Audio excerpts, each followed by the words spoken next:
Master minds commerce చదవాలనుకునే 10th inter విద్యార్థుల తొలి ఎంపిక. హాయ్ హలో నమస్తే, this is Suvarna. Welcome to Suman TV. Social media కావచ్చు, మెయిన్ స్ట్రీమ్ ఛానల్స్ కావచ్చు, ఒక న్యూస్ అయితే బ్రేకింగ్ అవుతోంది. మహేష్ బాబు ఇంట్లో కరోనా వైరస్ కలకలం అనే హ్యాష్ ట్యాగ్లు మనం చూస్తున్నాం, హెడ్డింగ్స్ చూస్తూ ఉన్నాం. సో ఆల్మోస్ట్ ఇన్స్టాలో కూడా పోస్ట్ చేశారు నమ్రత గారి sister Shilpa Shirodkar I'm positive అని చెప్పేసి. చాలా మంది కూడా భయాందోళన చెందుతూ ఉన్నారు. మళ్ళీ ఆ మహమ్మారి వస్తుందా, ఇంకా ఎక్కువ జాగ్రత్తలు తీసుకోవాలా అని చెప్పి ఒక భయభ్రాంతులకు గురవుతున్న సిచ్యువేషన్స్ రైట్ నో మనకు కనిపిస్తూ ఉన్నాయి. సో ఇదే అంశానికి సంబంధించి మనతో మాట్లాడడానికి స్టూడియోలో ఉన్నారు శ్వాస హాస్పిటల్ చైర్మన్ డాక్టర్ విష్ణురావు గారు. ఆయనతో మాట్లాడదాం. అసలు దీని గురించి బోల్డ్ అని విశేషాలు ఆయన మాటల్లో అడిగి తెలుసుకుందాం. నమస్కారం సార్. నమస్తే అమ్మా. మీరు చూసే ఉంటారు ఆల్మోస్ట్ ఆ న్యూస్, ఎక్కడ చూసినా అవే బ్రేకింగ్స్ వస్తున్నాయి. మళ్ళీ భయం కలుగుతుంది. అంటే ఇప్పుడు శిల్పా గారికి పాజిటివ్ వచ్చిన విషయం కొంచెం పక్కన పెడితే అందరూ ఒక భయానక సిచ్యువేషన్స్ లోకి వెళ్ళిపోతున్నారు. మళ్ళీ ఆ మహమ్మారి వచ్చేస్తుందా అని ఒక భయం అయితే ఎక్కువ వస్తూ ఉంటుంది. సో ఏం చెప్తారు అసలు ఆ న్యూస్ విన్నప్పుడు మీకేమనిపించింది? ఫస్ట్ ఆఫ్ ఆల్ అంటే మేము ఎప్పటి నుంచో వింటున్నాము. సో మొన్న మే 12, 13వ తారీఖు నుంచే కొన్ని కేసులు వస్తున్నాయని మాకు తెలుస్తూ ఉంది. బట్ ఇది కామన్, అంతగా బెంబేలు ఎత్తిపోవాల్సిన అవసరం కానీ భయపడాల్సినటువంటి అవసరం కానీ ఉందని నేనైతే అనుకోను.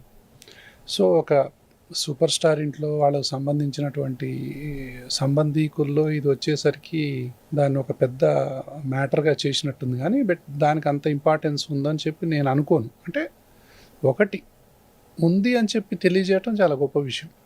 సో నాకుంది అని చెప్పటం అనేది చాలా గొప్ప విషయం. దాన్ని బట్టి ఏంటంటే రెండు విషయాలు తెలుస్తాయి. ఒకటి, పక్కన ఉన్నవాళ్ళు జాగ్రత్తగా ఉంటారు. రెండు, ఓకే మనం కూడా మనకు పాజిటివ్ వస్తే చెప్పాలి అనేది ఒకటి. దాన్ని బట్టి ఏంటంటే కరోనాకు సంబంధించినటువంటి ఫ్యాక్ట్స్ ఇంకెక్కడున్నా కూడా బయటకు వచ్చేటటువంటి అవకాశాలు ఉన్నాయి. తద్వారా మనం జాగ్రత్తలు కూడా తీసుకోవచ్చు. సో కేరళలో, మహారాష్ట్రలో, కర్ణాటకలో, మొత్తం ఏషియాలో అంటే సింగపూర్, హాంకాంగ్, థాయిలాండ్ అలాంటి ప్రదేశాల్లో అప్పుడప్పుడు ఆ స్పట్స్ లాగా వస్తూనే ఉంది. ఇంకా అంటే వైరస్ ఒకసారి మానవ జాతిలోకి ఎంటర్ అయిన తర్వాత అంత సులభంగా పోదు. ఇంకా దాని యొక్క పిల్లలు ఉంటాయి కదా, సో దాని వేరియంట్స్ అంటాం. సో J1 అనే వేరియంట్, ఇంకా ఒమైక్రాన్ అనేది లాస్ట్ కదా. It is very fastly spread, but మైల్డే అది. సో కాబట్టి అంత కంగారు పడాల్సినటువంటి అవసరం అయితే లేదు. కానీ మళ్ళీ దీని ఏ ప్రపోర్షన్ తీసుకుంటుంది అనేది చూడాలి. ఎప్పుడైనా కూడా ఈ వైరసెస్లో ఎట్లా ఉంటుందంటే అమ్మా, ఏ వేరియంట్స్ బయటకు వస్తున్నాయి అనేది ఉంటుంది. వేరియంట్ అంటే ఏంటంటే అందరికీ అర్థమయ్యేలా చెప్పాలంటే, ఇప్పుడు ఒక కారు ఉంటుంది, బేసిక్ మోడల్ ఉంటుంది కదా, 2-3 ఏళ్ళకి ఒకసారి అప్డేట్ అవుతాయి కదా. అప్డేట్ అయినాయి చాలా ఫాస్ట్గా ఉంటాయి, ఫ్యూయల్ ఎఫిషియన్సీ ఉంటుంది, అవునా? సో వర్షన్స్ అంటాం. సో వర్షన్ 1, వర్షన్ 2, వర్షన్ 3 అట్లా వర్షన్స్ అవ్వకుండా పోతూ ఉంటాయి. ఇది ఒక కొత్త వర్షన్, అంటే ఒమైక్రాన్ అంటే అసలు ఉన్నటువంటి కోవిడ్ వైరస్లో ఇవన్నీ వర్షన్స్. ఈ వర్షన్ అనేది ఫాస్ట్గా స్ప్రెడ్ అయింది, but very mild. That is very lucky, that is very safe. అంటే మనం అంతా ఏమీ భయపడాల్సి, కంగారు పడాల్సి, అందరం తలుపులు వేసుకొని మళ్ళీ వెనకటి రోజులు గుర్తు తెచ్చుకొని భయపడిపోయి అంత అయితే లేదు. But at the same time ఏదైనా ఒక వేరియంట్స్ ఎట్లా మారుతాయో చెప్పలేము. కొన్ని డేంజరస్ వేరియంట్స్ ఉంటాయి. డేంజరస్ వేరియంట్స్ అంటే ఏంటి? చాలా ఫాస్ట్గా ఉంటుంది, చాలా డెడ్లీ ఉంటాయి. అట్లాంటి వేరియంట్స్ వస్తే తప్ప it's not a cause of concern. అంత కంగారు పడాల్సినటువంటి అవసరం అయితే ఉందని నేనైతే అనుకో. అయితే బేసికల్గా డాక్టర్ గారు, ఈ వైరస్ ఎప్పుడైతే వచ్చిందో వేవ్స్ కింద సెలెక్ట్ చేశారు. First wave, second wave. First వచ్చినప్పుడు చాలా మంది చనిపోయారు. సెకండ్ వేవ్ లో కూడా ఇంకొక రకమైన భీభత్సమైన, సెకండ్ వేవ్ లోనే చాలా ఎక్కువ మంది చనిపోయారు. ఫస్ట్ వేవ్ లో అంటే చనిపోయిన వాళ్ళ సంఖ్య మనం ఇంకెక్కువ గుర్తించలేకపోవచ్చు, కానీ ఫస్ట్ వేవ్ కూడా చాలా క్రూయల్ గానే ఉండింది. సెకండ్ వేవ్ ఇంకా రూపాంతరం, డెల్టా వైరస్ వరకు వెళ్ళింది. ఇప్పుడు చాలా మంది ఏమంటున్నారంటే ఇది థర్డ్ వేవ్ అంటారా, ఇది ఏ విధంగా వస్తుంది, ఇంకేమైనా జాగ్రత్తలు తీసుకోవాలా, నిపుణులు ఏమైనా సలహాలు ఇస్తే బాగుంటుంది, సూచనలు ఇస్తే బాగుంటుంది. ఎందుకంటే ఎస్పెషల్లీ చిన్న పిల్లలకి చాలా జాగ్రత్తగా ఉండాలి కాబట్టి. అండ్ సమ్మర్ అంటే బయట తీసుకెళ్తూ ఉంటారు, ఫుడ్ ఎలా పడితే అలా తింటూ ఉంటారు. ఇలాంటి కొన్ని వార్తలు బయటకు వస్తున్నప్పుడు నిజంగా అందరికీ ఒక ఆందోళనకరంగా మారుతుంది. అయితే లక్కీ ఏంటంటే చిన్నపిల్లలు ఇది సేఫే. అది చిన్నపిల్లల్లో ఈ వైరస్ ఎందుకో కానీ వాళ్ళని పెద్దగా ఇది చేయట్లే. ఇది ఎవరిలో ఒకవేళ డేంజర్ అంటే ఆల్రెడీ కోమార్బిడిటీస్ ఉన్న వాళ్ళలో, ఆల్రెడీ డయాబెటీసు, క్యాన్సరు, తర్వాత kidney diseases, COPD, asthma, so ఇలాంటి ఉన్న వాళ్ళల్లో ఏదో ఒకటి స్టీరాయిడ్ వాడే వాళ్ళల్లో, ఇలాంటి వాళ్ళల్లో ఇది ఎక్కువ తన యొక్క 60+ ఏజ్ గ్రూప్లో వాళ్ళల్లో ఎక్కువ తీవ్రంగా ఉంటుంది తప్ప, అంటే ఆరోగ్యవంతులు ఎఫెక్ట్ కాలేదా అంటే అయ్యారు. చాలామంది అసలు ఏమీ లేకుండా చాలా ఆరోగ్యంగా ఉన్నోళ్ళు కూడా సివియర్ అటాక్స్కి గురయ్యారు. అయితే ఈ ఒమైక్రాన్ అనేది మాత్రం అంత డేంజరస్ కాదు. అయితే కొత్త మీరు అన్నట్టు ఎప్పుడు భయపడాలి అంటే వేరియంట్ మారితే, దాని యొక్క రూపం తీవ్రంగా డెల్టా వైరస్ లాంటి వైరస్ మళ్ళీ బయటకు వస్తే మనకు తెలిసిపోద్ది. ఎప్పుడైనా ఎవరైనా ఎక్కడైనా ఎప్పుడు భయపడాలంటే, చాలా ఆరోగ్యంగా ఉన్నటువంటి వ్యక్తిలో అప్పటిదాకా మంచిగా ఉండి ఆరోగ్యంగా ఉండి ఎలాంటి ఆరోగ్య సమస్యలు లేకుండా సడన్గా ఫీవరు, సడన్గా తలనొప్పి, సడన్గా గొంతులో గరగర, ఒళ్ళు నొప్పులు, కొంచెం డిస్టర్బెన్సు, వామిటింగ్ కానీ మోషన్స్ కానీ, కొంచెం ఆయాసం, కొంచెం నీరసం, ఆల్ ఆఫ్ ఎ సడన్ వచ్చినట్లయితే ఆ వ్యక్తి ఎప్పుడైతే చాలా ఫాస్ట్గా ప్రోగ్రెస్ అయిపోయి న్యూమోనియాకు దారితీసి, న్యూమోనియా నుంచి హాస్పిటలైజ్ అయిపోయి ఐసీయూలోకి వెళ్ళిపోయి వెంటిలేటర్ మీదకి వెళ్ళిపోయి ఏదో జరగనాంది జరిగితే, అలాంటి ఒక 10 జరిగినాయి అనుకో ఎవరు ఆరోగ్యవంతుల్లో, అప్పుడు ఇట్ ఈస్ వెరీ డేంజరస్. అంతేకాకుండా ఈ ఒమైక్రాన్తో కూడా మొన్న 2 డెత్స్ అయినా విన్నాం కదా మనం. వీటిలో ఒక 14-year-old child already suffering with nephrotic syndrome. Already infection ఉంది, ఆల్రెడీ చాలా కొమార్బిడిటీస్ ఉన్నాయి. ఆ పిల్లవాళ్ళు వచ్చిందని అంటున్నారు, ఎంతవరకు నిజం మనకు తెలియదు. ఇంకొక ఆయన ఆల్రెడీ క్యాన్సర్ పేషెంట్. సో ఆ క్యాన్సర్ పేషెంట్కి కూడా ఆల్రెడీ కొమార్బిడిటీ ఉంది కదా. సో ఇది కొంచెం ఇన్ఫెక్షన్ కొంచెం సివియర్ అయ్యే ఛాన్సెస్ ఉంటాయి. కాబట్టి అదొక కారణం అయి ఉండొచ్చు. ఆరోగ్యవంతులు, అంతకుముందు ఏం జబ్బు లేని వాళ్ళు, వాళ్ళకి ఎఫెక్ట్ అయ్యి వాళ్ళకు న్యూమోనియా వచ్చి వాళ్ళు ఐసీయూలో అడ్మిట్ అయ్యి వాళ్ళు వెంటిలేటర్ మీద పోయి ఏదో జరగరాంది జరిగితే అప్పుడు భయపడాల్సిన అవసరం ఉంటుంది. అయితే ఇది ఖచ్చితంగా మనకు ప్రతిరోజు అప్డేట్స్ వస్తూనే ఉంటాయి. అంటే ఇది సోషల్ మీడియాలో వచ్చేటటువంటి అప్డేట్స్ కావు. అంటే పర్టికులర్గా గవర్నమెంట్ సైట్లో నుంచి, దాని తర్వాత జెన్యూన్ ఇన్ఫర్మేషన్ వచ్చే దాంట్లో ఆ కేసు ఏంటి, ఆ కేసు తీరేంటి అనేది తెలిసిపోద్ది. అప్పుడు ఎంత స్ప్రెడ్ అవుతుంది, దాని మోర్టాలిటీ ఫెటాలిటీ రేట్ ఎంత ఉంది, అంటే 100 మందికి వస్తే ఎంతమంది చనిపోతున్నారు అనేది ఒక్కటే కొలబద్ద. 100 మందికి వచ్చింది, అసలు ఒక్కళ్ళు చనిపోతేనే అల్లకల్లోలం, ఒకళ్ళు 1%కే అల్లకల్లోలం అవుతుంది. సపోజ్ 5% అంటే ఇంకా చాలామంది భయపడిపోతారు. ఇక అట్లా అలాంటి పరిస్థితి ఉంటే తప్ప దీనికి ఆల్రెడీ ఎంతో కొంత ఇమ్యూనిటీ ఉంది. ఇప్పుడు చాలామంది వ్యాక్సిన్లు తీసుకున్నారు, కొంతమందికి న్యాచురల్ ఇమ్యూనిటీ వచ్చింది, కొంతమందికి ఆల్రెడీ ఈ వైరస్ వచ్చినప్పుడు ఏం జాగ్రత్తలు తీసుకోవాలనో అవేర్నెస్ కూడా ఉంది చాలామందికి. సో అది చాలా పెద్ద అవేర్నెస్ కదా. సో ఎవరైనా దగ్గుతుంటే జలుబుతుంటే అనుమానంగా చూస్తున్నారు. ఇప్పుడు వెనకటి రోజులాగా ఇది లేదు, వెంటనే పక్కకు తిరగటము, కొంచెం అడ్డం పెట్టుకోవటము, ఉన్నారు. అయ్యో అసలు మాస్కులు ఇప్పటిదాకా మాస్క్ పెట్టకపోతే ఏదో పోయినట్టు ఫీల్ అయ్యేవాళ్ళు చాలామంది ఉన్నారు ఇప్పుడు. సో ఈరోజు మనం ఏదన్నా చెప్పదలుచుకుంటే నేను ఖచ్చితంగా చెప్తాను, ఇన్ఫ్లుయెన్జా వ్యాక్సిన్ మాత్రం 50+ year వాళ్ళందరూ ఏదైనా ప్రాబ్లం ఉంటే ఖచ్చితంగా తీసుకోవాలా. 60+ ఉన్న వాళ్ళు అసలు ప్రాబ్లం ఉన్నా లేకున్నా తీసుకోవాలా every year. So pneumococcal vaccine every 5 yearsకి ఒకసారి తీసుకోవాలా. తీసుకుంటే అసలు చాలా జబ్బులు, అంటే కరోనా పాయింట్ ఆఫ్ వ్యూలో చెప్పట్లేదు నేను, ఇన్ జనరల్ కూడా చాలా వైరల్ ఇన్ఫెక్షన్స్, అంటే ఇన్ఫ్లుయెన్జా కానీ ఇంకా చాలా రకాల వైరస్లు ఉన్నాయి. సో వాటన్నిటి కూడా మనం ఇమ్యూనిటీ అనేది వస్తుంది. ఏ వైరస్ అయినా కూడా లంగ్స్లో న్యూమోనియా ఫామ్ కాకుండా ఉంటుంది ముందు. సో మార్బిడిటీసు, తర్వాత మోర్టాలిటీసు అనేవి వ్యాక్సిన్స్ వల్ల చాలా చాలా తగ్గిపోతాయి. సో విష్ణురావు గారు, ఎప్పుడైతే ఈ వైరస్ వచ్చిందో, ఆ వైరస్ వచ్చినప్పుడు ఎవరికైతే రాలేదు ఆ టైంలో ఏంటంటే పాస్ట్ ఫ్యూ ఇయర్స్ ముందు వ్యాక్సినేషన్ తీసుకోండి, వ్యాక్సినేషన్ తీసుకుంటే ఎలాంటి ప్రాబ్లమ్స్ రావు అని చెప్పారు చాలామంది కూడా. బట్ ఇప్పుడు ఏంటంటే ఆఫ్టర్ 3 years తర్వాత చాలామంది వ్యాక్సినేషన్ తీసుకున్న వాళ్ళల్లో కొన్ని చేంజెస్ వచ్చాయి వాళ్ళకి. అంటే వాళ్ళకి వేరే సమస్యలు యాడ్ ఆన్ అయ్యింది అని చెప్పి కొంతమంది చెప్తూ ఉన్నారు. సో నాకు తెలిసిన ఒక పర్సన్ ఉన్నారు, బేసిక్గా ఏంటి హెల్త్ ఇష్యూస్ ఏమైంది ఈ మధ్యన సరిగా మీరు యాక్టివ్గా లేరంటే నేను అప్పుడు వ్యాక్సినేషన్ తీసుకున్నప్పుడు నాకు కొన్ని సైడ్ ఎఫెక్ట్స్ వచ్చాయి అని చెప్పారు. బట్ దాని గురించి ఒకసారి లైవ్ కాల్ తీసుకుని మాట్లాడదామని చెప్పి అనుకుంటున్నా. ఒకసారి కాల్ కనెక్ట్ చేస్తాను, అసలు ఆ ప్రాబ్లం ఏంటి అనేది ఒకసారి తెలుసుకుందాం. అంటే వ్యాక్సినేషన్ తీసుకున్న తర్వాత అతనికి వచ్చిన చేంజెస్ ఏంటి అనేది. హలో, నమస్తే అండి, చెప్పండి. నేను డాక్టర్ గారికి ఫోన్ ఇస్తున్నాను, ఒక్క నిమిషం. హలో, నమస్తే అండి, నా పేరు శ్రీనివాస్ అండి, నేను విజయవాడ నుంచి మాట్లాడుతున్నాను. చెప్పండి. నాకు యాక్చువల్ గా ఒక ఏప్రిల్ 1 ఒకటి అరౌండ్ మార్చ్ 20th ఆ టైంలో ఏమైందంటే ఆల్ ఆఫ్ ఎ సడన్ నా రైట్ లెగ్ వర్క్ చేయడం ఆగిపోయింది. లైక్ మార్నింగ్ నుంచి ఈవినింగ్ వరకు వర్క్ చేస్తానే ఉన్నాను. ఈవినింగ్ జస్ట్ అలా కూర్చున్నాను, సడన్ గా ఒక 1/2 hour తర్వాత లెగలేకపోతున్నాను. అంటే రైట్ లెగ్ కంప్లీట్లీ వర్క్ చేయడం ఆగిపోయింది. ఆగిపోతే నేను ఇంకా జిమ్ అంటే నేను రెగ్యులర్ గా జిమ్ కి వెళ్తుంటా, సో జిమ్ లో ఏమన్నా పట్టిందేమో అన్నట్టుగా దాన్ని లైఫ్ తీసుకున్నాను అనమాట. ఒక 2 days కి కూడా ఇంకా తగ్గకపోయేసరికి 2 days తర్వాత నేను హాస్పిటల్కి వెళ్ళాను.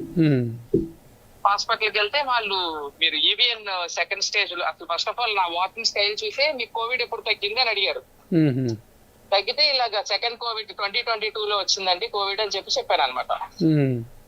చెప్తే వాళ్ళు ఓకే అని అన్నారు అని జస్ట్ చెక్ చేశారు. ఈవీఎన్ సెకండ్ స్టేజ్ లో ఉంది, అర్జెంట్ గా ఈవీఎన్ చేయించాలి, లైక్ డీకంప్రెషన్ ఉంటుంది కదా, బోన్ డీకంప్రెషన్, ఆ సర్జరీ చేయించాలి మీరు అని అన్నారు అనమాట. ఏబిఎం అంటే ఏం చెప్పారు? అది అవస్క్యులర్ సంథింగ్ ఏదో చెప్పారు. నెక్రోసిసా? ఓ ఏవిఎన్ ఏమో. AVN avascular necrosis. Okay okay, right. అర్థమైంది. ఓకే. సో అని అన్నారు అనమాట. అప్పుడు నేను అడిగాను దీనివల్ల అంటే ఇది అసలు ఏ రీజన్స్ తో వస్తుంది అని. అంటే వాళ్ళు అన్నారు దీనికి స్పెసిఫిక్ రీజన్ అంటూ ఉండదు, ఈదర్ లైక్ ఎప్పుడైనా బ్రోన్ ఫ్రాక్చర్ అయినప్పుడు, లేదా too much of alcohol consumption, లేదా కోవిడ్ టైంలో తీసుకున్న స్టెరాయిడ్ వల్ల, అలాగా అన్నారు అనమాట. సో అది నాకు సువర్ణ ఫ్రెండ్ తను. మీకు ఇప్పుడు సర్జరీ అయిందా? అయిపోయింది, చేయించాను. ఆల్మోస్ట్ 50 days అయిపోయింది. జస్ట్ ఒక 2-3 days నుంచే నడుస్తున్నాను అనమాట. నాకు అర్థమైంది. ఓకే. అంటే నిజంగానే కోవిడ్ కి వ్యాక్సిన్ తీసుకున్నాం కదా, దాని వల్ల సైడ్ ఎఫెక్ట్స్ వస్తున్నాయా మనకి అన్నట్టుగా నేను చెప్తాను. ఓకే, అవస్క్యులర్ నెక్రోసిస్ అంటారు. ఫీమర్, రైట్ ఫెమరల్ హెడ్లో వాస్కులేచర్ అంటే బ్లడ్ వెసల్స్ ఉంటాయి కదా, సో అవి బ్లాక్ అయిపోయి నెక్రోసిస్, ఆ హెడ్ అనేది కరిగిపోద్ది, ఐస్ కరిగిపోయినట్టు కరిగిపోద్ది. మనకేంటంటే ఇది సాకెట్ లాగా ఉంటుంది జాయింట్, ఇందులో ఫీమర్ అనేది ఉంటుంది, హెడ్ ఉంటుంది, ఇది కరిగిపోద్ది. దీనికి ఇక్కడి నుంచి బ్లడ్ సప్లై ఉంటుంది, ఇది కరిగిపోద్ది. అది ఓవరాల్గా కేసు. సో జనరల్గా కొంతమందికి కారణం ఏంటో తెలియదు, చాలా మందికి స్టీరాయిడ్స్ వల్ల అనేది ఇది ప్రూవెనే, స్టీరాయిడ్ సైడ్ ఎఫెక్ట్ అనేది. అంటే కోవిడ్లో చాలా మంది స్టీరాయిడ్ అబ్యూజ్ అనేది అయింది. కొంతమంది సొంతంగా వాళ్ళంతట వాళ్ళే తీసుకోవటం, సో అతిగా తీసుకోవటం, కొంతమంది అంటే తెలిసి తెలియక.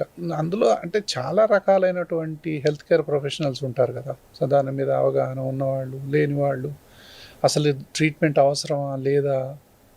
ఇప్పుడు నేను కోవిడ్లో ఉన్నప్పుడు నేను 3 విషయాలు చెప్పేవాడిని. ఒకటి, ఎవరైనా సరే కోవిడ్ వచ్చిన తర్వాత మీకు ఆకలి అవుతుందా లేదా, మీరు నిద్రపోతున్నారా లేదా, దాని తర్వాత మీరు హుషారుగా ఉన్నారా లేదా. ఈ 3 ఉంటే కనుక మీరు అసలు హాస్పిటల్కి పోవాల్సిన అవసరమే లేదు. దాని తర్వాత ఎప్పుడు హాస్పిటల్కి వెళ్ళాలి అంటే, జ్వరం బాగా రావటం, విపరీతంగా నీరసం అవటం, మెల్లగా ఆయాసం మొదలవటం, ఓకే, విపరీతంగా దగ్గు రావటం, ఆకలి అస్సలే లేకపోవటం, బెడ్ మీద నుంచి అంటే బాత్రూంలోకి కూడా పోలేనంత నీరసం రావటం, ఆయాసం అనేది గంటకు పెరుగుతూ ఉండటం. సో అట్లాంటప్పుడు ఇంకా కంపల్సరీగా హాస్పిటల్ పోవాలి. ఇట్లాంటి కేసులు ఒక ఎత్తు అయితే, ఇట్లాంటివి 100లో దాదాపు 5-6 గంటలు ఎక్కువ ఉండవు, వచ్చే అవకాశాలు ఉంటాయి. కొంతమంది వెరీ సెన్సిటివ్ ఉంటారు వాళ్ళ బాడీ తత్వాన్ని బట్టి రకరకాలుగా. కాబట్టి ఇన్హేలర్లో ఉన్న మైక్రోగ్రామ్స్కే ఎవెస్కులర్ Reactions నెక్రోసిస్ వస్తాయి. వచ్చినప్పుడు మ్మ్. ట్యాబ్లెట్స్కు ఇంజెక్షన్స్ రాకుండా ఎట్లుంటుంది? అవును. సో కొంచెం ఎక్కువ పర్సంటేజ్లో వచ్చేటటువంటి అవకాశాలు ఉంటాయి. ఇప్పుడు ఏంటంటే ప్రతి ఒక్కరు ఆ, వాళ్ళ యొక్క లైఫ్ స్టైల్కి వాళ్ళ స్ట్రెస్కి ఎన్నో సమస్యలు కొని తెచ్చుకుంటున్నారు. ఫస్ట్ ఫుడ్, ఎక్కడ జంక్ ఫుడ్ ఉంటే అక్కడికి ఆ ఫుడ్కి అడిక్షన్ అయిపోవడం. మన లైఫ్ స్టైల్ని చేంజ్ చేసుకోకపోతే ఖచ్చితంగా మన ఆరోగ్య సమస్యలు పెరుగుతాయని అందరికీ తెలుసు. కానీ ఆ లైఫ్ స్టైలే అలవాటు పడుతున్నాం తప్పితే ఆరోగ్యంగా ఎంతమంది యోగా చేస్తున్నారు, ఎంతమంది వెజిటబుల్స్ తింటున్నారు, ఎంతమంది ఫ్రూట్స్ తింటున్నారు మార్నింగ్ లేస్తే అంటే అదొక క్వశ్చన్గానే మిగిలిపోతుంది. ఒకప్పటి వాళ్ళని చూస్తే ఇప్పటికీ 80-90 ఏజ్ ఉన్న వాళ్ళు కూడా చాలా యంగ్గా యాక్టివ్గా ఉంటున్నారు. అవును. అంటుంటారు వెంటనే చూడంగానే మీలా మేము ఉండలేకపోతున్నాం అని అంటుంటారు. అప్పటి ఫుడ్ ఇప్పుడు లేదు అంటుంటారు. ఇది ఓకే, మనం బిలీవ్ చేసేస్తాం. ఇప్పుడు ఒక మార్కెట్లో వెజిటబుల్స్ కొనాలనుకున్నా కూడా అది కెమికల్ లేకుండా మనకి దొరకట్లేదు అనే విషయం మనకు తెలుసు, ఈవెన్ మనం తాగే వాటర్తో సహా. సో ఇలాంటి సిచ్యువేషన్స్ చూస్తున్న టైంలో మనిషి యొక్క లైఫ్ స్పామ్ అనేది తగ్గిపోతుంది, అవును. జీవిత కాలం అనేది తగ్గిపోతుంది.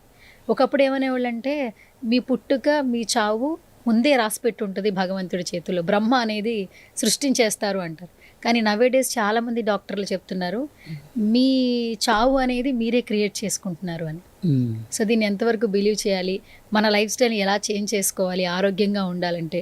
ఇప్పుడు అందరూ అంటున్నారు ధనవంతులు కాదు లక్కీయెస్ట్ పర్సన్స్, ఆరోగ్యంగా ఉన్న వాళ్ళు luckiest persons in the world అంటున్నారు. హాస్పిటల్ మెట్లు ఎక్కని వాళ్ళు అదృష్టవంతులు అంటున్నారు.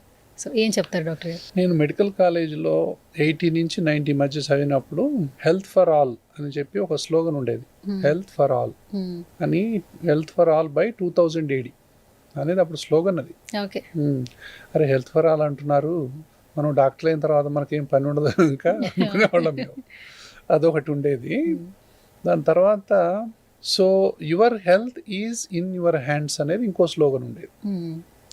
దాని తర్వాత అంటే మీ ఆరోగ్యం మీ చేతుల్లో అనేది దాని యొక్క ఇది. ఇవన్నీ కూడా ఎప్పటి నుంచో ఉన్నాయే. అయితే 2000 సంవత్సరాల తర్వాతనే ఎక్కువ అసలు అనారోగ్యం సమస్యలు ఎక్కువ పెరిగినాయో అనిపిస్తుంది. Maybe because of lifestyle changes, పెరుగుతున్నటువంటి వాతావరణ కాలుష్యం, మారుతున్నటువంటి జీవన విధాన, తర్వాత lifestyle changes, food habits, తర్వాత మనకు వస్తున్నటువంటి westernisation of food culture. 90s ముందు సాఫ్ట్వేర్ రాకముందు అసలు మన దగ్గర పిజ్జా బర్గర్ అంటే అసలు తెలియదు. పిజ్జా బర్గర్ అంటే కూడా ఎవరికి తెలియదు. అమెరికాలో పిజ్జాలు తింటారంట, బర్గర్లు తింటారంట, ఇక్కడ పెద్ద న్యూస్గా చెప్పుకునేవాడు. నేను మెడికల్ కాలేజ్ చదువుకున్నప్పుడు అక్కడ పిజ్జాలు ఉంటాయంట, బర్గర్ ఉంటుందంట, సో అని చెప్పుకునేవాళ్ళు న్యూస్గా. దాని తర్వాత ఇప్పుడు ప్రతి ఇంటి పక్కన ఒక షాపు ఉండే పరిస్థితులు వచ్చాయి. అంటే దానివల్ల మన ఫుడ్, మనదైన ఫుడ్ అంటాం. అంటే మనది agrarian based society. Asian countries agrarian based అంటే అగ్రికల్చర్ బేస్డ్ సొసైటీస్ ఇవి. వెస్ట్రన్ అంతా కూడా జనరల్గా నాన్ వెజిటేరియన్ బేస్డ్ సొసైటీస్. అంటే ఇదంతా ఎందుకు చెప్పుకుంటున్నాం అంటే మనం తినేటువంటి ఫుడ్ను బట్టే మన పొట్టలో కొన్ని కోటాను కోట్ల బ్యాక్టీరియాలు ఉంటాయి. Billions and trillions of bacteria ఉంటాయి. మన ఫుడ్డే వాటికి ఆహారం. అయితే మన ఫుడ్డు ఇక్కడ ప్రకృతి నుంచి వచ్చినటువంటి ఫుడ్ వాటికి చాలా మంచి ఫుడ్. ఆ ఫుడ్ తిని మనకు ఆవు గేదెలు మనం ఫుడ్ తిని పాలిచ్చినట్టుగా అవి కూడా మంచిగా మనం ఇచ్చినటువంటి ఫుడ్ తిని మనకు కొన్ని మంచి కెమికల్స్ని రిలీజ్ చేస్తాయి. షార్ట్ చైన్ ఫ్యాటీ యాసిడ్స్ అనేది అందులో అతి ముఖ్యమైన కెమికల్. కొన్ని హార్మోన్స్ ఉంటాయి, సెరోటోనిన్, డోపమిన్ అని, గాబా అని, విటమిన్ బి కాంప్లెక్స్లు మొత్తం పొట్టలోనే తయారైతే అయ్యే తయారు చేస్తాయి. ఓకే. సో ఇవన్నీ కూడా మనకు మంచిగా ఆవు పాలు ఇచ్చినట్టుగా ఈ బ్యాక్టీరియా కూడా తిని మనకు మంచి చేస్తుంది. మనం ఏం చేసామంటే ఫుడ్ మన కోసం తినట్లే, యాక్చువల్గా బ్యాక్టీరియా కోసం తినాలి. కానీ మనకు తెలియదు ఆ బ్యాక్టీరియా ఉన్నట్టు. ఇది ఇప్పుడు 10-15 సంవత్సరాల నుంచి పొట్టలో ఉన్నటువంటి బ్యాక్టీరియా మీద విపరీతమైనటువంటి రీసెర్చ్ జరుగుతుంది ఇప్పుడు. సో ఎందుకు మనం ఫుడ్ మంచిది తినాలి, మన కోసం కాకపోయినా బ్యాక్టీరియాల కోసం తినాలి అనే కాన్సెప్ట్ రోజు రోజుకి పెరుగుతూ ఉంది. సో ఫైబర్ డైట్ ఫుడ్ అంటాం. ఫైబర్ మీద అంటే పళ్ళు, కూరగాయలు, ఆకుకూరలు, లెగ్యూమ్స్ అన్నీ మనకు తెలుసు. మీరు అన్నారు అందరికి, ప్రతి ఒక్కళ్ళకు తెలుసు మంచిగా తినాలి అని చెప్పి అందరికీ తెలుసు. సో ఇవి తింటే మంచి ఆరోగ్యం వస్తుందని కూడా ప్రతి వాళ్ళకు తెలుసు. స్మోకింగ్ చేస్తే ఆరోగ్యం పాడవుద్ది అని స్మోకింగ్ చేసే వాళ్ళకి తెలీదా? ఖచ్చితంగా తెలుసు. ఆల్కహాల్ తాగే వాళ్ళకు ఆల్కహాల్ తాగితే ఆరోగ్యం పాడైపోద్దని తెలీదా? తెలుసు. స్వీట్ తినే వాళ్ళకి మంచిది కాదని తెలుసు, కూల్ డ్రింక్ తాగే వాళ్ళకి మంచిది కాదని తెలుసు, జంక్ ఫుడ్ తినే వాళ్ళకి మంచిది కాదని తెలుసు. అయినప్పుడు కూడా తింటూనే ఉంటాం. అంటే మన బలహీనత. దాని తర్వాత దూసుకొస్తున్నటువంటి ఈ యొక్క మాల్స్, తర్వాత అవుట్లెట్స్, కమర్షియల్ ప్లాట్ఫామ్స్, ఆ కన్జ్యూమరిజం అనేది పెరిగిపోయింది. అంటే ఇప్పుడు యాప్ ఆర్డర్ పెడితే ఇంటికి వచ్చేస్తుంది 5 నిమిషాల్లో. ఏదైనా అవైలబిలిటీ అనేది ఎక్కువ పాడు చేస్తుంది. ఒకటి అవైలబుల్ లేదు అంటే దానికోసం ఎంతో దూరం పోనప్ప, ఇప్పుడు ఎవడిపోతాడు లేరా బాబు. 100 మందిలో ఒకళ్ళిద్దరే ఎంత దూరమైనా పోయి తిందామంటారు. 98 మంది చూద్దాంలే అన్నట్టుగా ఉంటుంది కదా. సో థియేటర్ పోయి చూసేవాళ్ళు కొంతమంది అయితే నెట్ఫ్లిక్స్లోకి వచ్చి చూసేవాళ్ళు కొంతమంది ఉంటారు. అట్లా అవైలబిలిటీ ఉంటే ఎక్కువ చూస్తారు. అవైలబిలిటీ లేదు, ఏ ఫుడ్ అయినా అంతే, ఆల్కహాల్ అయినా అంతే, ఇంకేదైనా మాదక ద్రవ్యాలైనా అంతే, స్మోకింగ్ అయినా అంతే, ఇంకేదైనా అంతే. కాబట్టి అవైలబిలిటీ అనేది ఎక్కువ పెరిగింది. అవైలబిలిటీ ఉన్నప్పుడు మనం కంట్రోల్ చేసుకోలేం కదా. మరి ఈ కంట్రోల్ గురించి ఎవరు చెప్పాలా? ఈ అవగాహన గురించి ఎవరు చెప్పాలా? ఏ ఫుడ్ తింటే ఏ ఆరోగ్యం వస్తుంది అనేది ఎవరు చెప్పాలి?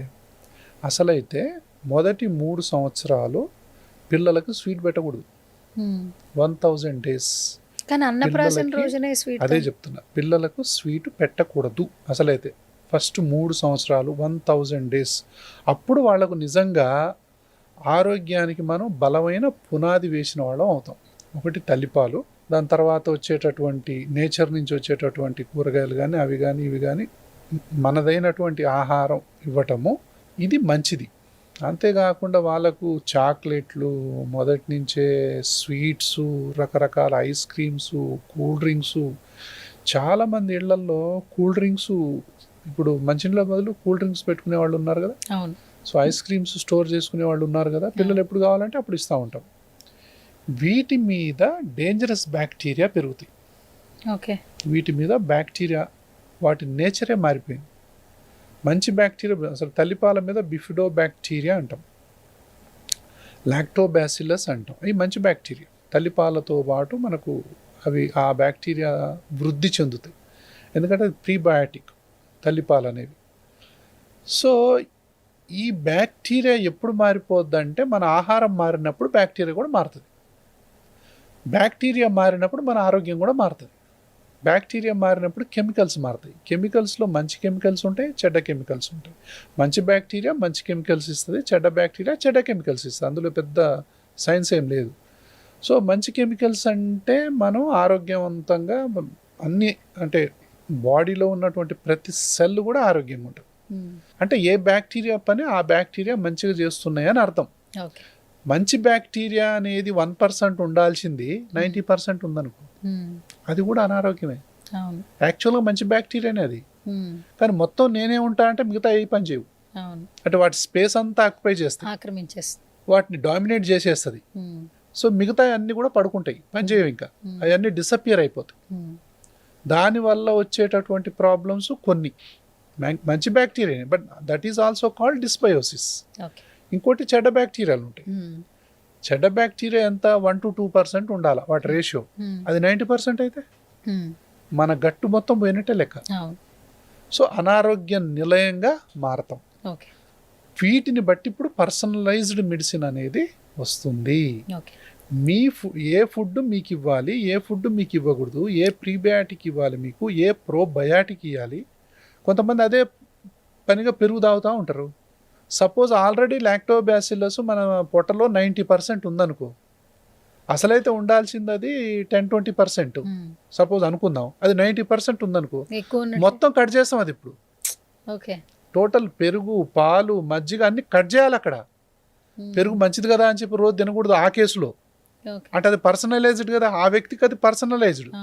ఇంకొక ఆయనకు లాక్టోబాసిల్ 30-40% ఉండాల్సిన కాడ ఈయనకు 1% ఉందనుకో, అప్పుడు ఆయనకు మనం కర్డ్ సజెస్ట్ చేయాలి. దాని తర్వాత అన్ని ఫర్మెంటెడ్ ఫుడ్స్ అన్నీ చేయాలా, పెరుగు అన్నం అలాంటివన్నీ కూడా ఆయనకు సజెస్ట్ చేయాలి. ఇప్పుడు కర్డ్ అంటే నాకు ఒకటి గుర్తొచ్చింది డాక్టర్. బేసిక్గా ఈ మధ్య కాలంలో కొంతమందిని కలుస్తున్నప్పుడు వాళ్ళు చిన్నప్పటి నుంచి పెరిగే వరకు ఒక లైఫ్ స్టైల్ ఉండేది. అంటే వెజ్ నాన్ వెజ్ రెండు వాళ్ళు తింటూ ఉన్నారు. ఆల్ ఆఫ్ ద సడన్ మేము వేగన్ అయిపోయామని చెప్తున్నారు. అంటే వేగన్లో ఏంటంటే నాన్ వెజ్ ఉండదు, మీకు తెలుసు, మిల్క్ ప్రొడక్ట్స్ ఉండవు, పాలు పెరుగు ఇలాంటివి వాళ్ళు యూజ్ చేయరు.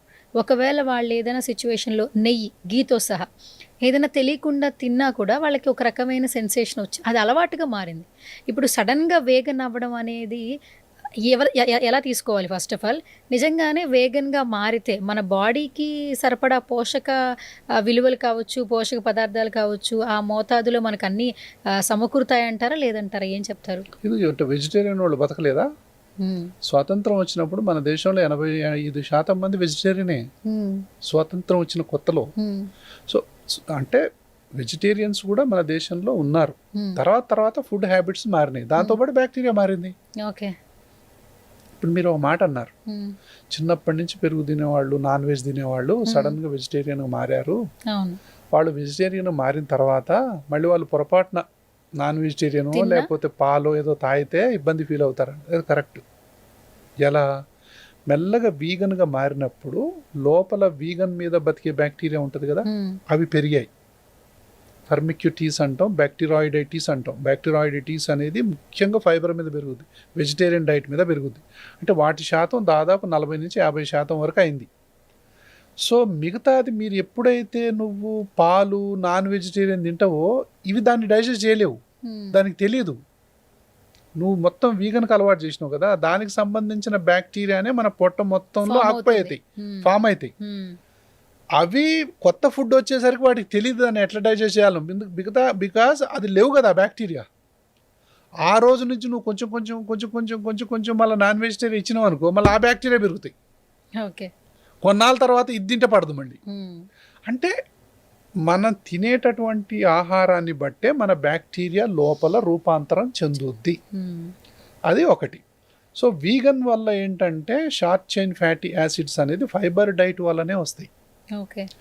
ఈ ఫైబర్ కనుక మనం పెద్ద పేగుల్లో లేకపోతే క్యాన్సర్ వచ్చేటటువంటి అవకాశాలు ఉంటాయి. అందుకని చూసారా వెస్ట్రన్ దీంట్లో ఇప్పుడు క్యాన్సర్ బాగా పెరిగిపోతుంది మన దేశంలో, కానీ ఎపిడమిక్ లాగా వస్తుంది. ఎందుకు? మనం ఈ యొక్క వితౌట్ ఫైబర్ డైట్ తింటున్నాం కదా. ఈ ఫైబర్ డైట్ తినటం వల్ల మోషన్ బల్కీగా ఉండక కాన్స్టిపేషన్ వచ్చి ఆ పెద్ద పేగుల్లోనే అలాగే ఉండిపోతుంది. అంటే ఫ్రీగా ఫైబర్ ఉంటే ఫ్రీగా అయిపోతుంది. అలా కాకపోవటం వల్ల అక్కడ ఉన్నటువంటి డిస్బయోసిస్ వల్ల కొన్ని కెమికల్స్ తయారయ్యి దానికి సంబంధించిన కొన్ని బ్యాక్టీరియాలు తయారయ్యి ఆ బ్యాడ్ కెమికల్స్ వల్ల జీన్స్లో మార్పు వచ్చి డిఎన్ఏలో మార్పు వచ్చి క్యాన్సర్ కారకంగా మారుతున్నాయి. ఇది పోవాలి అంటే ఫైబర్ డైట్ని మళ్ళీ తీసుకురావాలి. ఎంత fibre? Minimum 15 to 20 grams fibre తీసుకోవాలి మనం అంటారు. మనం ప్రీబయాటిక్ ప్రోబయాటిక్ అంత కలిపి కూడా ఎంత అనుకుంటున్నారు మీరు? 1 to 2% ఆఫ్ డైటే. మనం మొత్తం కనుక ఒక 1000 grams కనుక ఫుడ్ తీసుకుంటే అందులో 50 grams ప్రీబయాటిక్ అయినా ప్రోబయాటిక్ అయినా, ముఖ్యంగా ప్రీబయాటిక్ 50 grams కనుక మనం ఆ ఫైబర్ తీసుకుంటే ఈ 1 kg ఫుడ్ ఏదైతే మనం తింటామో ఇంత దానికి ఒక సార్థకత ఉంటుంది. ఈ 50 grams మొత్తం అసలు ఈ గేమ్ చేంజర్. అవే ఎల్లిపాయలు, ఉల్లిగడ్డలు, అర్థమైందా, బీన్స్, దాని తర్వాత చియా సీడ్స్ అంటాం, దాని తర్వాత కొన్ని రకాల డ్రై ఫ్రూట్స్. సో వీటిల్లో అది ప్రీబయాటిక్ అనేది ఎరువు అన్నమాట.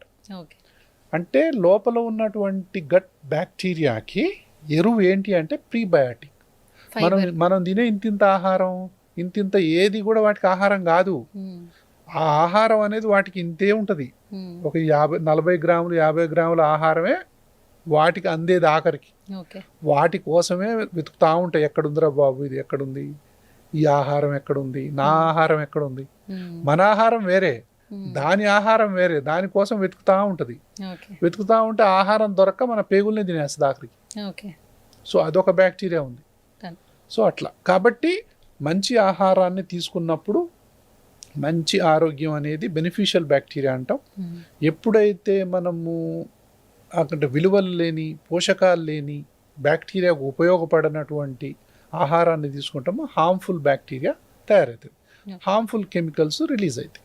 ఓకే. కాబట్టి దీన్ని మనం ఇవే మనకు క్యాన్సర్ జబ్బులకు కానీ, గుండె జబ్బులకు కానీ, ఊపిరితిత్తుల జబ్బులకు కానీ, మెదడు జబ్బులకు కానీ, డిప్రెషన్కి కానీ, ముఖ్యంగా మానసికమైనటువంటి జబ్బులన్నిటికీ యాంగ్జైటీ కానీ, టెన్షన్ కానీ ఆహారమే. అందులో సెరటోనిన్ అనేటటువంటి ఆహారం తయారైతుంది, ఒక హార్మోన్ తయారైంది.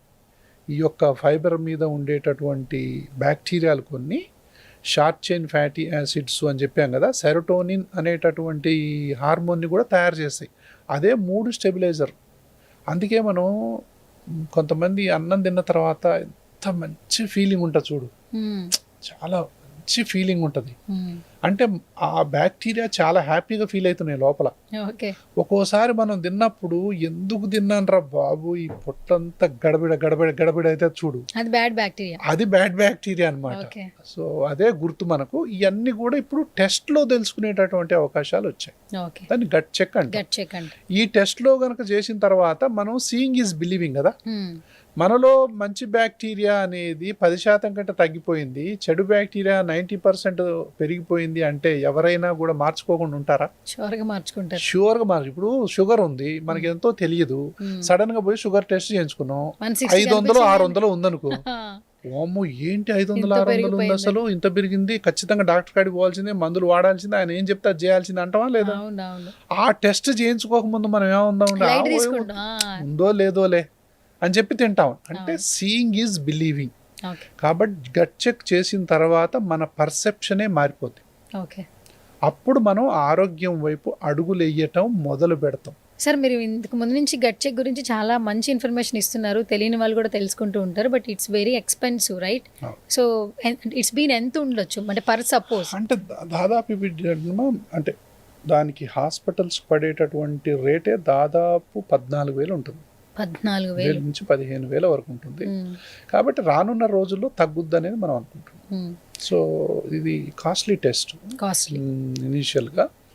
బట్ ఫస్ట్ మనం అదే ఇప్పుడు సెల్ ఫోన్లో వచ్చినప్పుడు ఒక కాల్కి 10 రూపాయలు 20 రూపాయలు ఉండేది.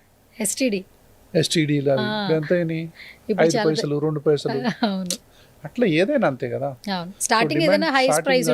ఉంటాయి. తర్వాత ఏంటంటే రీసెర్చ్ అన్ని చేస్తూ ఉంటారు. ఆ రీసెర్చ్, అందులో చాలా రీసెర్చ్ ఇన్వాల్వ్ అయింది. దాని తర్వాత ఇది కనిపెట్టడానికి అంత, దాని తర్వాత ప్రొడక్షన్ ఎక్కువైదా ఉన్నా అది అంటే that is a companies policy, it's nothing to do with the doctor.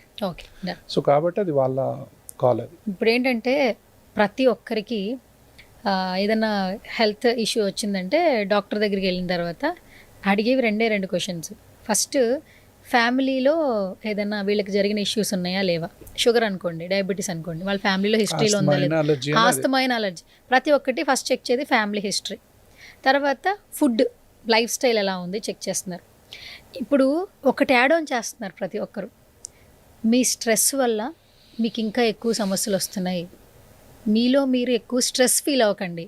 ఏ సమస్యకైనా ఈ పదాన్ని యాడ్ చేస్తున్నారు. స్ట్రెస్ తీసుకోకండి అని చెప్తారు డాక్టర్లు. బట్ అదే స్ట్రెస్ అందరూ తీసుకుంటున్నారు, అదే స్ట్రెస్తో డాక్టర్ దగ్గరికి వెళ్తున్నారు, మెడిసిన్స్ వేసుకుంటున్నారు, బట్ స్ట్రెస్ లెవెల్స్ అనేది తగ్గట్లా. దానికి ప్రధాన కారణంగా ఈ మధ్య కాలంలో చూపిస్తున్న ఒక సాక్షిభూతం ఏంటంటే మొబైల్ ఫోన్. మీరు మార్నింగ్ లేవంగానే వాష్రూమ్కి వెళ్తారు, వాష్రూమ్కి వెళ్ళేటప్పుడు కూడా ఫోన్ పట్టుకెళ్తారు. మార్నింగ్ లేవంగానే సూర్య నమస్కారం చేసుకోవడం, లేదంటే చేతులు నమస్కారం చేసుకోవడం, తల్లిదండ్రులు నమస్కారం చేసుకోవడం, భగవంతుని చూడడం, ఇది ఒక ఆచారంగా ఉండేది. కానీ ఇప్పుడు ఫోన్ ఎక్కడుందా అని చూసుకుంటాం. మళ్ళీ అదే ఫోన్ని నైట్ పడుకునే ముందు మన బెడ్ పక్కనే పెట్టుకుంటాం. ఒక్కొక్కసారి 3 o'clock కాల్స్ వస్తాయి, లేదంటే మార్నింగ్ కాల్స్ వస్తాయి. ఆ సడన్ వల్ల ఆ నిద్ర అనేది కూడా డిస్టర్బ్ అవుతుంది. అంటే మీకు తెలియకుండానే ఫోన్ అనేది చాలా సమస్యలు తెచ్చిపెడుతుంది. చాలామంది డాక్టర్లు ఈ మధ్య కాలంలో చెప్తూ ఉన్నారు. అలాంటి ఫోను ప్రతి ఒక్కరికి ఇప్పుడు అవసరం. మనిషి లేకపోయినా బ్రతకగలుగుతున్నారు, కానీ మొబైల్ ఫోన్ లేకపోతే బ్రతకలేకపోతున్నారు. ఇవన్నీ మనకు తెలుసు. మనం ఓకే పెరుగుతున్నాం, పెద్దవాళ్ళు అవుతున్నది అంతా బాగానే. చిన్న పిల్లలకి ఫుడ్ పెట్టాలంటే ఫోన్ ఇచ్చేస్తున్నాం. అంటే వాళ్ళని ఆ అల్లరిని తట్టుకునే శక్తి లేక, లేదంటే వాళ్ళు గంటలు ఫుడ్ తింటున్నారన్న ఇదిలో ఫోన్ ఇచ్చేస్తే చూస్తూ తింటారు కదా, అది అలవాటుగా మారింది. మరి పెద్దవాళ్ళైన మనకే ఆ నర్వ్స్ అనేది ఇబ్బంది పడితే చిన్న పిల్లలు అప్పుడే వాళ్ళ యొక్క బ్రెయిన్ కావచ్చు, బాడీ కావచ్చు పెరుగుతూ ఉంటుంది. అలాంటి వాళ్ళకి ఫోన్ని అంత దగ్గర చేయడం వల్ల ఫ్యూచర్లో చాలా సమస్యలు రావచ్చు. కాబట్టి మీరేం చెప్తారు? ఇది ప్రపంచాన్ని పట్టి పీడిస్తున్నటువంటి అతి ముఖ్యమైన సమస్యలో నెంబర్ 1. సో ఇందులో రెండో అంశానికి తావులేదు. ఫోను ప్లస్ మనం గట్ మైక్రోబయోమ్కు లింక్ పెడదాం. మీరు అన్నారు చూసారా, నిద్ర, స్ట్రెస్, కోపం, ఎమోషన్స్, ఇవన్నీ కూడా గట్ బ్యాక్టీరియా మీద ప్రభావం చూపిస్తాయని రీసెర్చ్ చెప్తా ఉంది. ఓ సూపర్. అయితే నీకు విపరీతమైన స్ట్రెస్ ఉందనుకో, మంచి బ్యాక్టీరియా నెంబర్ తగ్గిపోతుంది. ఓకే, చెడ్డ బ్యాక్టీరియా యాక్టివ్ అవుతుంది. దానికి ఏం కాదు, ఎంత స్ట్రెస్ ఉన్నా ఏం కాదు. అంటే ఎట్లా, ఇప్పుడు చాలా సెన్సిటివ్గా మంచి ఉన్నోళ్ళు ఒక మాట అంటే కూడా పాపం విలవిలాడిపోతారు కదా. అదే అసలు ఏమి లేనోళ్ళు నువ్వు ఎన్ని మాటలన్నా కూడా పెద్ద ఫరకేం పడదు. అంటే చెడ్డ బ్యాక్టీరియాని అట్లా పోల్చొచ్చు మనం. ఇది పెద్ద ఫిలాసఫీ ఉంది ఈ బ్యాక్టీరియాలో. కాబట్టి చెడ్డ బ్యాక్టీరియా ఎప్పుడైతే మనకు ఎంటర్ అవుద్దో మంచి బ్యాక్టీరియా ఆటోమేటిక్గా ఎస్కేప్ అవుతుంది, అక్కడ ఉండదు. ఇంకా నిద్ర లేమి వల్ల మన మంచి బ్యాక్టీరియా తగ్గిపోద్ది, స్ట్రెస్ వల్ల మంచి బ్యాక్టీరియా తగ్గిపోద్ది, దాని తర్వాత జంక్ ఫుడ్ వల్ల తగ్గిపోద్ది, దాని తర్వాత ఈ ఇంటరప్టెడ్ స్లీప్ మీరు అన్నారు కదా, సో దానివల్ల వీటన్నిటి వల్ల కూడా అసలు నిద్ర ఎంతసేపు పోతున్నాం అనేది చాలా 4 to 5 hours తప్పితే ఎవరు పడుకోవట్లేదు. 8 గంటల నిద్ర అనేది అవసరం. ప్రకృతిలో మనిషికి ఇచ్చింది ఏంటంటే యావరేజ్ పెద్దవాళ్ళకి, చిన్నపిల్లలకు అప్పుడే పుట్టిన వాళ్ళు ఎంత నిద్రపోతారు తెలుసా? 20 గంటలు నిద్రపోతారు, 22 గంటలు నిద్రపోతారు, తర్వాత 20 గంటలు, తర్వాత 18 గంటలు, తర్వాత 15, తర్వాత 12, ఇంకా 5 దాటిన తర్వాత 12 అట్లా వస్తుంది. దాని తర్వాత పెద్ద అయ్యేసరికల్లా కొంచెం టీనేజ్ అట్లా ఉన్నప్పుడు 8-9 ఉంటుంది. దాని తర్వాత 7 to 8 అనేది ఫిక్స్ అయిపోద్ది. మనం 20, దాని తర్వాత 7 నుంచి 8 గంటలు. ఇది మనం ఖచ్చితంగా నిద్రా దేవతకు ఇవ్వాల్సినటువంటి టైము. సో అందులో అనుమానం ఏం లేదు. ఆ టైం కనుక ఆమెకి ఇవ్వకపోతే దాని యొక్క పర్యవసానాలు మన ఆరోగ్యం మీద తీవ్రంగా ఉంటాయి.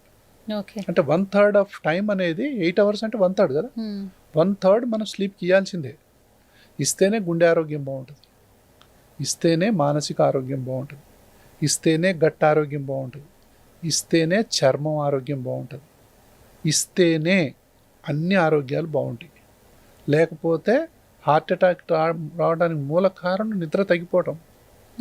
హార్ట్ అటాక్స్ రావడానికి మూల కారణం స్ట్రెస్, దాని తర్వాత నిద్ర తగ్గిపోవటం. ఇప్పుడు ఎవరైనా చిరాకు ఉంటారు కదా, మార్నింగ్ లేచి వాళ్ళకు నిద్ర సరిగా పట్టలేదని అర్థం.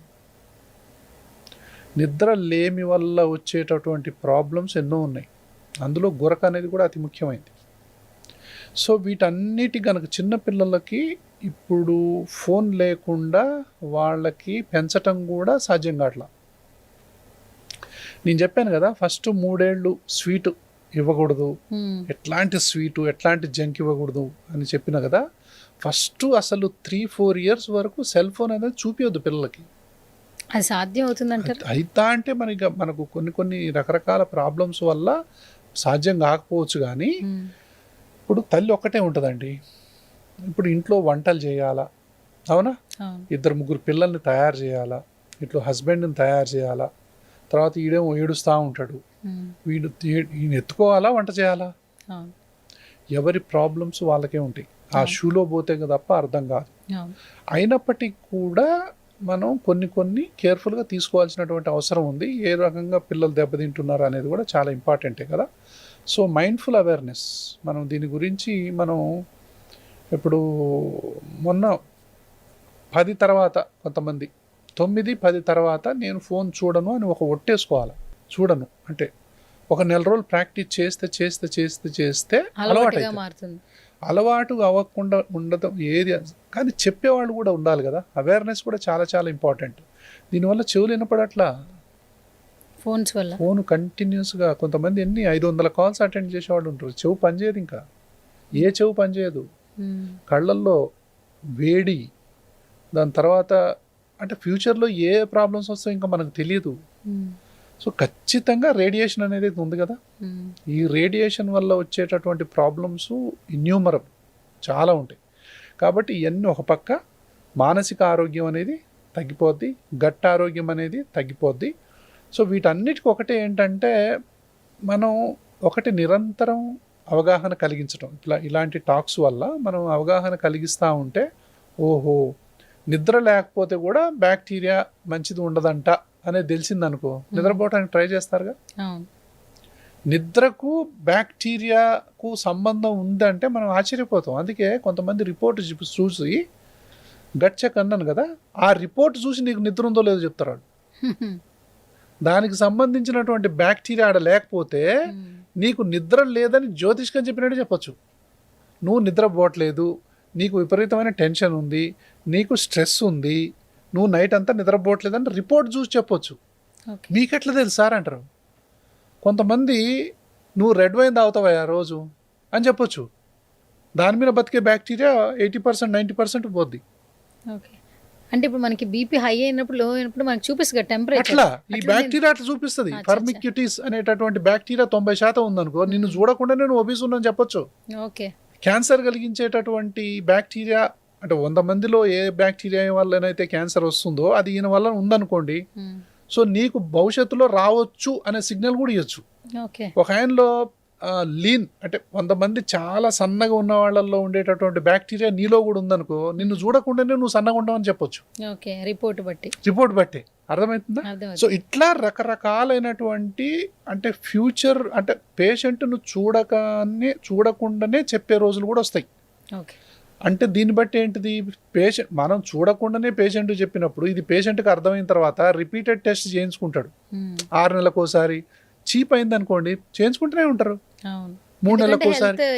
అంటే బహుశా టెస్టులు అన్ని పోయి ఆఖరికి స్టూల్ టెస్ట్ ఒకటే మిగులుతుందేమో అనిపిస్తుంది నాకు ఫ్యూచర్లో. మంచిదే కదా. కాబట్టి ఏంటి అసలు మూలం అంటే సకల జబ్బులకు మూలం ఇందులో ఉన్నప్పుడు ఈ జబ్బులన్నిటికీ మూల కారణం ఈ టెస్ట్ చూపిస్తున్నప్పుడు ఈ టెస్టే చేయించుకుంటారు.